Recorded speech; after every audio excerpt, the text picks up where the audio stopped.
I want to bring the swastika back. That was a cool design. It's a funny movie if you're a sick bastard like I am. In 1991, Frank Miller worked on a comic series he created called Sin City. It was an anthology of stories from different characters' perspectives, all taking place in the same location, Bastion City. Fast forward to 2005, and a film with the same name based off the comic is released, co-directed by Robert Rodriguez and Frank Miller himself, also with a sequence directed by Quentin Tarantino. And it was a banger. The movie adopted the look and style of the comic, and in several cases, replicated scenes panel by panel, creating arguably the most accurate comic book movie ever made. I mean, having the man who created the original comic working on the movie definitely helps. When I first saw this back in 2005, it blew my damn mind, and I was due in large part to the look of the film. It had a strong visual style that was really unique from other comic book movies at the time, or hell, just compared to other movies that I saw in general at the time. And on top of that, I remember enjoying the creative and bloody action, along with the interesting narrative, following 3 different protagonists with stories that aren't really connected at all, besides the fact that they all take place in the same city. It was a very intriguing movie, and I, at 11 years old, loved it. Fast forward 16 years later, and I decided that it was time to rewatch this movie with a more critical eye and see if it really is as good as I remembered. So I'm gonna pop this bad boy in and see what's up.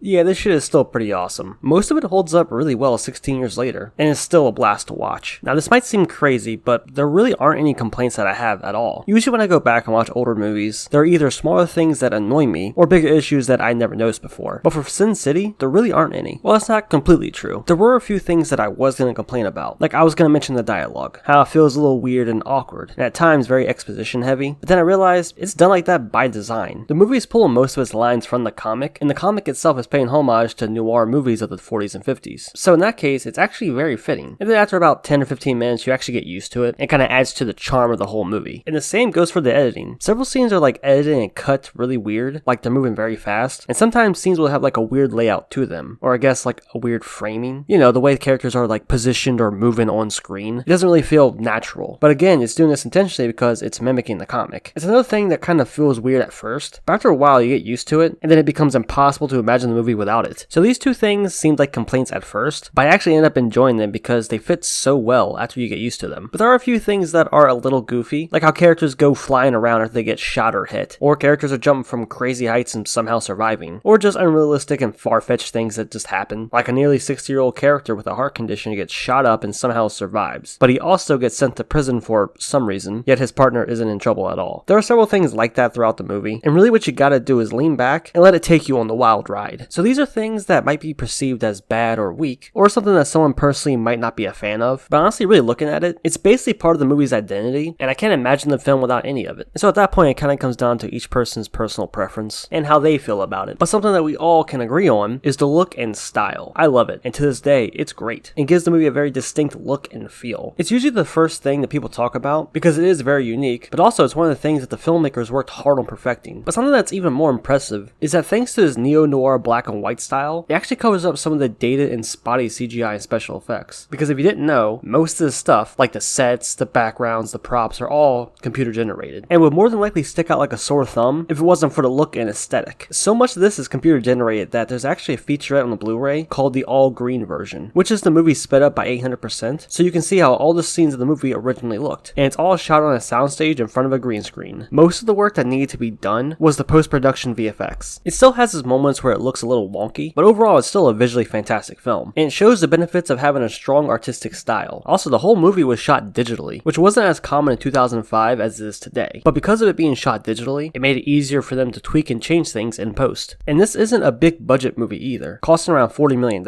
Even for early and mid 2000s, that's low compared to other comic book movies, like the Spider-Man films, X-Men movies, and Batman Begins. It's being produced with less than half or sometimes even a third of the other movie budgets, but it ended up looking extremely high quality, or at least extremely stylized. And I think it's because of this very distinct style why it held up so well over time. Something else that makes it very distinct is its interesting narrative. It's 3 different stories with 3 different protagonists who don't have much to do with each other at all, whose stories are basically their own standalone tales, just taking place in the same location. You think that would be a strange way to structure a movie, you know, 3 little stories unrelated to each other with different leads, but it works surprisingly well. I think it's because the stories themselves aren't that long. The whole movie is a little over 2 hours, depending on which version adaptation you watch, and it's structured by giving you a glimpse of Hartigan's story in the beginning, then switching to Marv, then to Dwight, then back to Hartigan. There isn't a greater narrative that focuses around all three of them, but things still manage to flow very well, so it's easy to follow when it shifts perspectives. Oh, and the cast is fucking great. You got Bruce Willis, York, Jessica Alba, Clive Owen, Benicio del Toro, Elijah Wood, Brittany Murphy, Josh Hartnett, Michael Clark Duncan, Michael Madsen. The list really just goes on. They all did a really good job, especially this room full of baddies. But the three leads are great, and let's be honest, they're very badass, which is exactly what Frank Miller was going for with these characters. Just a bunch of badass dudes and hot badass babes. Oh yeah, and who can forget the action? It's bloody and fucking awesome. It's very Robert Rodriguez, so it has that very over-the-top B-movie feel to it, but damn it, it's so much fun. So is Sin City as good as I remembered? Hell yeah, of course it is. And watching the behind the scenes footage and hearing Robert Rodriguez on how they made it actually gave me more respect for the project. Which reminds me,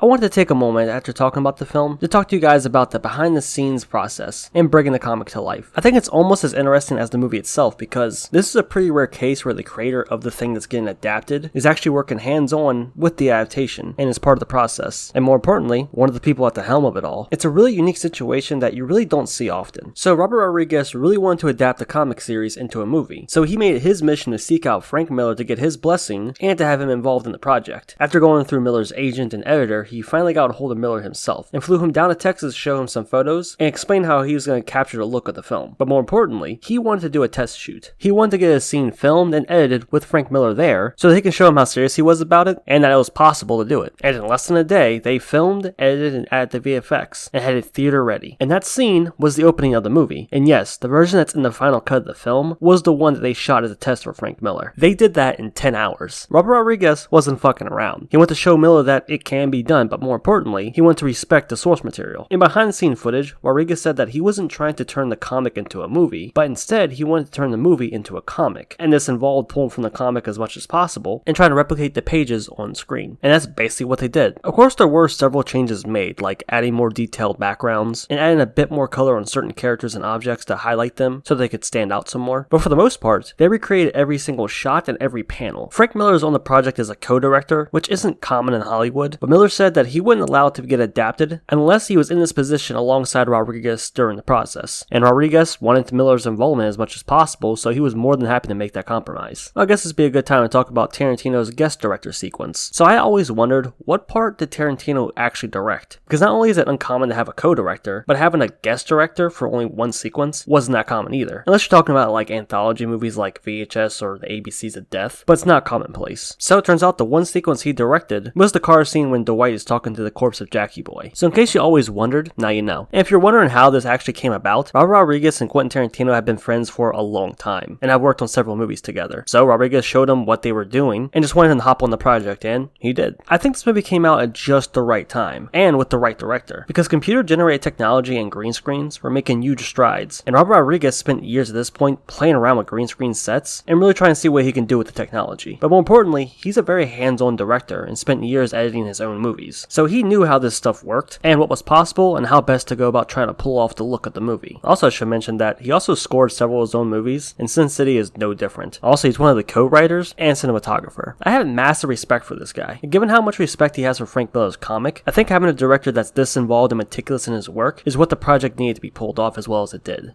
Now, looking back at scores and reviews, it wasn't the biggest box office hit, but it still did pretty well considering the small budget, and it scored modestly well with fans and critics. But ever since its release, it's been praised by fans, and often looked back on as being one of the best adapted and most unique and interesting comic book movies of all time.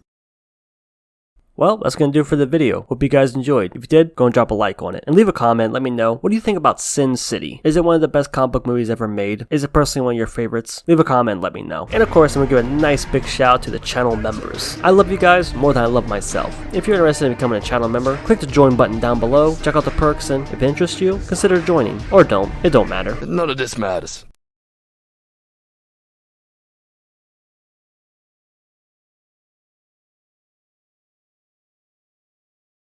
Babe, please. Can we have normal sex tonight? No. Turn yourself into a horse.